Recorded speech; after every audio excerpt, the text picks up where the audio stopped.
Welcome to the 8th video of creating a matrix style animation widget. So the first thing that we're going to do is have a look at what we're making. So we're going to be continuing creating the animation for this using JavaScript, and we're going to be looking at the get text data method and how we're going to create that. So let's have a quick look at our plan for this widget. So we've already created our JavaScript object, and we have our front end widget already. We have our phrase array that we have 2 phrases in. We have not done the logic that loop through that array yet. That comes later. We've created our attributes that has the DOM and has the characters that we'll be using for our animation. This is different. I've rephrased this to a better name, get text data.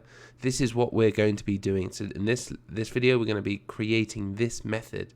So we're going to be doing 1/3 of the work in this video. And then the next video, we're going to be creating this method and this method. Okay, so in this video, we're going to be doing this. So we have 5 tasks to complete in this video. The first one is loop through the characters. Then add all the following data to the data array, the all data array, including these values. We need to create a flag for our frame, and then we want to create our animational phrase or the change phrase method that I showed in the plan, and then we need to just call that method. So with these tasks, and if you had watched the video about how we do the how the animation will be created in terms of the logic, which is video 6. If you watch that, you should be able to actually do these by yourself.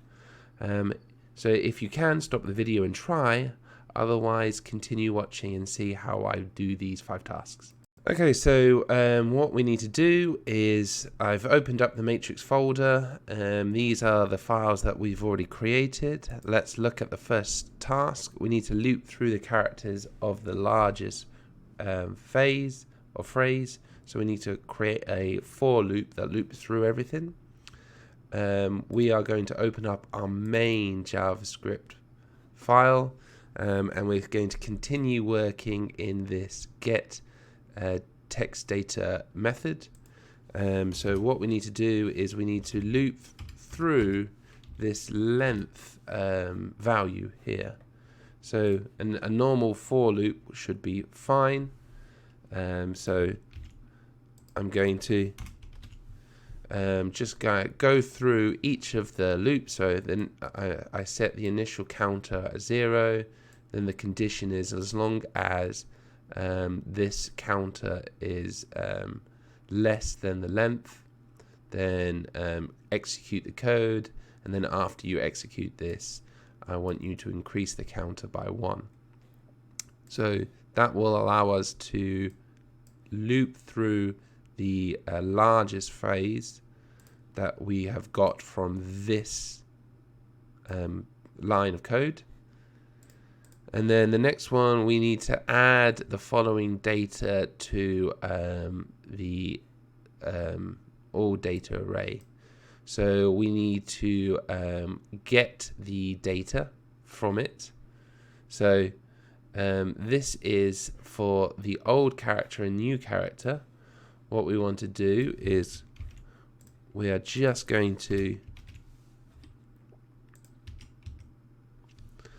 create a new variable called old character, and we're going to create a new variable called new character, and we're going to basically just look at the old phase, and we're going to say, well, initially look at the 0, 1 in the counter, and then put that into the variable. Okay. What I also have done here, as I said, or enter nothing, enter like a character in there, but nothing in that character.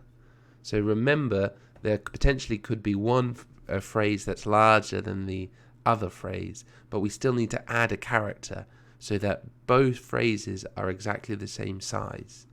So what this is saying is, if you can find a character in that position, add it to this.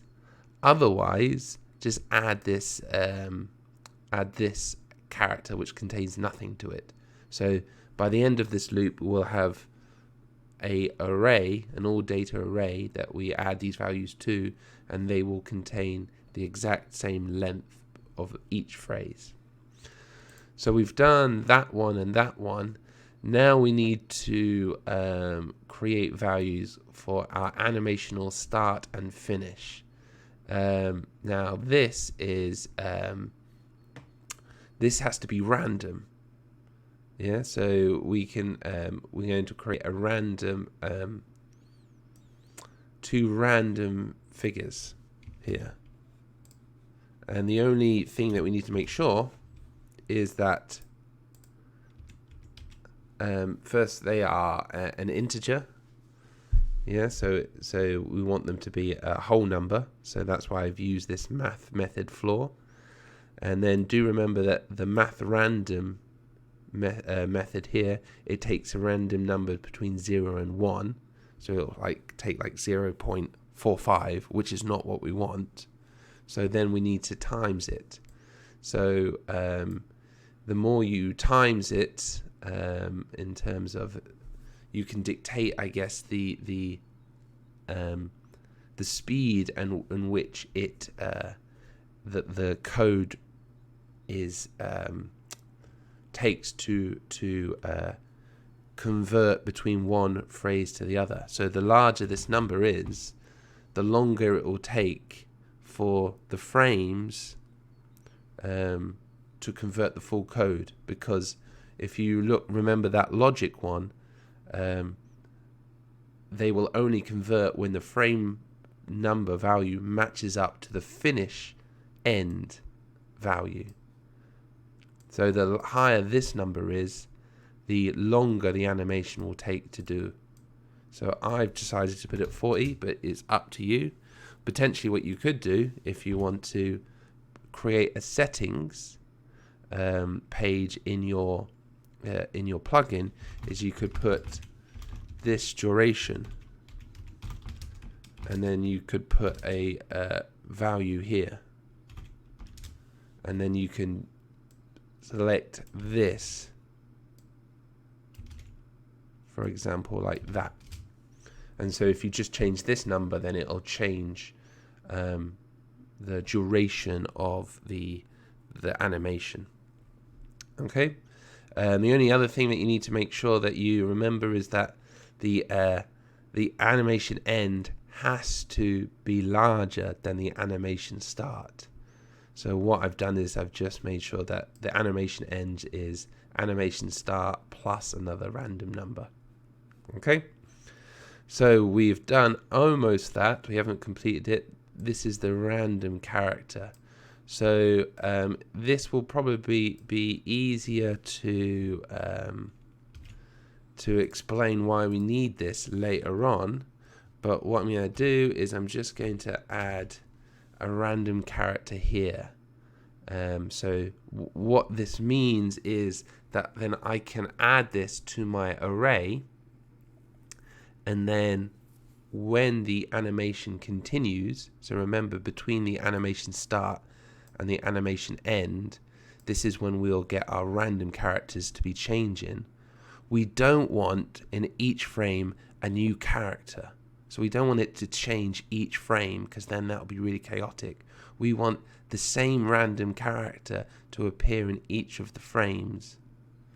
So what we need to do is then we need to put first a random character into our data array, and then once the animation start value once the frame is greater than the animation start, we choose one of these characters, and then we put that into that random character array value.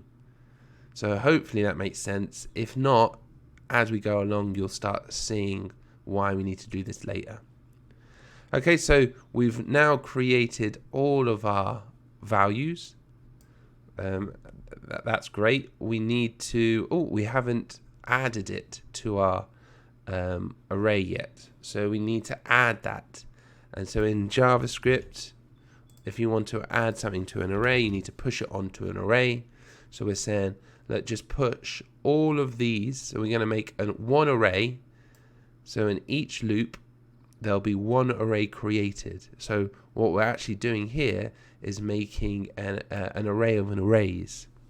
So we'll have, after the first loop, there will be one array that will contain the old character number 1, new character number 1, new character or old characters number 1 animation start value, the number 1 character animation end value and its random character. And then in the second iteration, we'll create a list of whole new values for the second character, and then the third character, and then the fourth character. So we'll have an array that has all the information for all the different characters. Okay, so we've done the second one. Now what we need to do is we need to close off our for loop, because we have now created the array, and that's all we need to do. And now we need to create a flag for our animation. So I'm going to say this frame, and it starts at 0 because that's where it's a good place to start. And then we need to, what's the next one? We need to create our animation phrase method. Okay, so we're creating a new method now. So once we get all that data, we want to say, okay, that data's done. It's time to call our new method. Okay, so we've called our new method, or we've created our new method. Let me tick these off. We've created our flag. We've created our animational method. And now all we need to do is call it. So we are calling it here. So once we get the information sorted from our new phase and old phase, we're going to call this animation, and this animation is what's going to be the thing that does the actual or displays the actual animation on our front end. So there we go. We've done 1/3 of the code, and we've done our 5 tasks. So I'm going to stop there, and then we can ask some concept checking questions. Okay, so the 3 concept checking questions that I'm going to ask you is, what does this code do? How do we call a method in our class? And how do we create a random whole number in JavaScript? Okay, so pause the video and answer the question. So hopefully you've paused the video. Let's look at some of the answers. So if we look at this here is kind of saying OR.